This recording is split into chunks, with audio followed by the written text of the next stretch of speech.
नमस्कार, आप देख रहे हैं न्यूज 24 में आपके साथ पूजा राठौर शर्मा। और चले इस वक्त बड़ी खबर के साथ बुलेटिन की शुरुआत कर रहे हैं राजस्थान से। ये बड़ी खबर जहां आज सीएम के नाम का ऐलान संभव है। दोपहर 3:45 बजे जयपुर में विधायक दल की बैठक होगी। दोपहर 12 बजे जयपुर पहुंचेंगे सभी तीनों पर्यवेक्षक, राजनाथ सिंह, विनोद तावड़े और सरोज पांडे।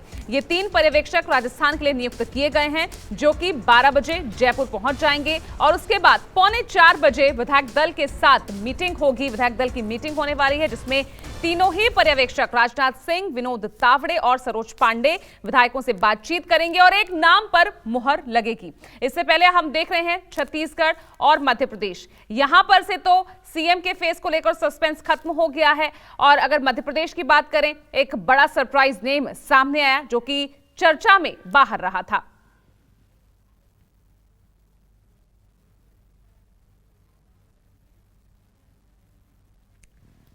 तो चलिए, अब बारी है राजस्थान की। क्या राजस्थान में भी एमपी वाली रणनीति ही अपनाई जा सकती है? इसी पर आइए चर्चा करते हैं।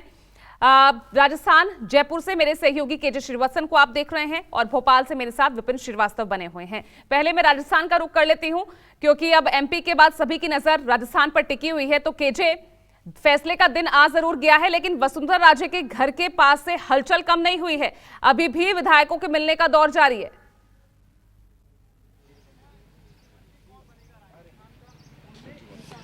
पूजा, आपने ठीक कहा, आज जजमेंट डे है जिसका इंतजार सब कर रहे थे और पिछले 8 दिनों से बीजेपी के जो चुनकर आने वाले विधायक थे वे भी कर रहे थे। और सबसे बड़ी बात है पूजा, मैं बार बार एक बात कह रहा हूं कि अब तक तो राजस्थान में बीजेपी के मुख्यमंत्री पद के 8 दावेदार ही कहे जा रहे थे कि ये 8 लोगों में से कोई बनाया जा सकता है।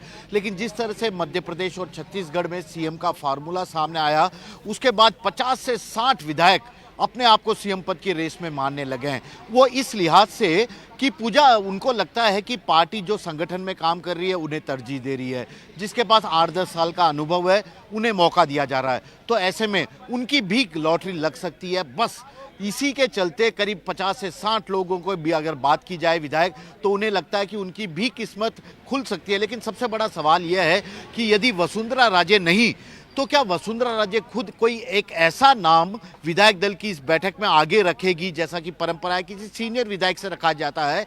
तो क्या वसुंधरा राजे किसी नए नाम का, जो हाईकमान चाहता है उसके नाम का प्रस्ताव रखेगी और बाकी सब लोग उस पर सहमति देंगे? ये अपने आप में बड़ा सवाल है। और वसुंधरा राजे के घर के बाहर खड़ा हूं, 13 सिविल लाइन बंगला। सुबह से यहाँ पर 5 विधायक मिलने आ चुके हैं और इसमें से गोपाल शर्मा हलचल भी दिखाइए जरा, किस तरह की हलचल वहां दिख रही है, कौन आ रहा है, कौन जा रहा है। लेकिन अब वसुंधरा राजे के साथ हैं। जी, मैं मेरे कैमरामैन से कहता हूं कि वो कैमरा उठा के आपको हलचल दिखाएंगे। तो आपको ये पहले वसुंधरा राजे के घर पे देखिए, ये वसुंधरा राजे के घर का मेन गेट है और यहाँ पर जो विधायक थे उसमें से कुछ विधायक अंदर हैं, कुछ मिलकर जा चुके हैं। इसके बाद ये जो पोस्टर देख रहे हैं, इस पोस्टर के जरिए वसुंधरा राम भी यहां पर लिखाया देने की कोशिश से वह कोई टकराव नहीं चाहती। राजस्थान की राजनीति को जानने वाले पूजा अच्छी तरह से जानते हैं कि वसुंधरा जिन्हें जब से राजस्थान आई हैं, उसके बाद कभी भी वसुंधरा राजे ने अपने नाम से कोई पोस्टर नहीं लगवाया है। लोग उनके नाम से पोस्टर लगवाते हैं, उनके लिए पोस्टर लगाते हैं। लेकिन जब वसुंधरा राजे ने पीएम मोदी को विधानसभा चुनाव में मिली जीत पर बधाई का पोस्टर अपने नाम से, तो निश्चित तौर पर बता रहा है कि वसुंधरा राजे खुद जल्दीबाजी के, लेकिन अपनी दावे भी नहीं चाहती है। मुझे लगता है केजे, थोड़ा सा वहां पर नेटवर्क इशू है, तो आप अपनी जगह पर स्टे रहिए, स्टेबल रहिए, एक बात आपको भी इधर-उधर मूव ना करें। और मुझे थोड़ा समीकरण समझाइए, क्योंकि आप कह रहे हैं जिस तरह से कुछ विधायक अंदर हैं, कुछ और भी मिलने आ रहे हैं, तो क्या यहाँ पे समीकरण बिठाने की कोशिश की जा रही है? इस वक्त कौन सा नाम आगे चल रहा है? क्या एमपी वाली रणनीति दिखेगी, कोई सरप्राइज नेम ही सामने आए?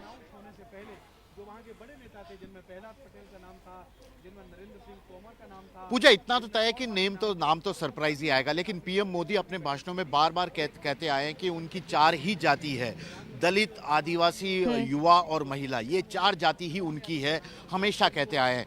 तो ऐसे में छत्तीसगढ़ में आदिवासी के रूप में उन्होंने गरीब को साधने की कोशिश की है, ओबीसी के रूप में मध्य प्रदेश में मध्यम वर्ग को एक तरह से साधने की कोशिश की है। तो ऐसे में महिला और युवा वर्ग ही बाकी है। तो तो उन पर ही राजस्थान में दाव खेला जा सकता है। और जो नाम की बात की जाए, हालांकि बीजेपी में मोदी और अमित शाह का जहाँ बात आती है तो सभी नाम, सभी कयास बेकार ही जाते हैं। लेकिन फिर भी मेरे लिहाज से इस वक्त यदि इसी समीकरण के आधार पर यदि बीजेपी आगे बढ़ती है, बीजेपी हाईकमान आगे बढ़ता है, तो उसमें अनीता बघेल अजमेर से विधायक हैं, दलित भी हैं, वे महिला भी हैं। इसके अलावा मदन दिलावर रामगंज, कोटा के रामगंज से आते हैं, दलित भी हैं वे, और उसके अलावा आरएसएस बैकग्राउंड के सबसे कद्दावर नेता हैं और अपने आरएसएस शैली में काम करने के लिए जाने जाते हैं, हिंदुत्व वाली शैली में बयान देने के लिए जाने जाते हैं, तो उनका नाम आ सकता है। और ब्राह्मण वर्ग, सामान्य वर्ग, क्योंकि बीजेपी का सबसे कोर वोट बैंक है सामान्य वर्ग, तो उसे साधने की राजस्थान में कोशिश की जाती है, क्योंकि मध्य प्रदेश और छत्तीसगढ़ में वहां पे सीएम इस वर्ग का नहीं बनाया गया।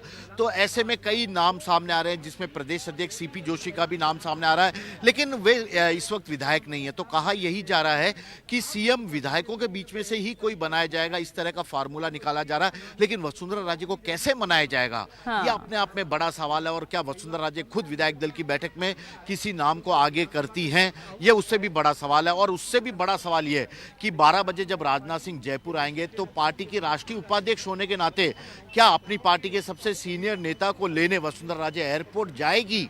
इससे संकेत मिलना शुरू हो जाएगा कि वसुंधरा राजे के दिलो दिमाग में क्या चल रहा है राजस्थान के मुख्यमंत्री पद के नाम को लेकर।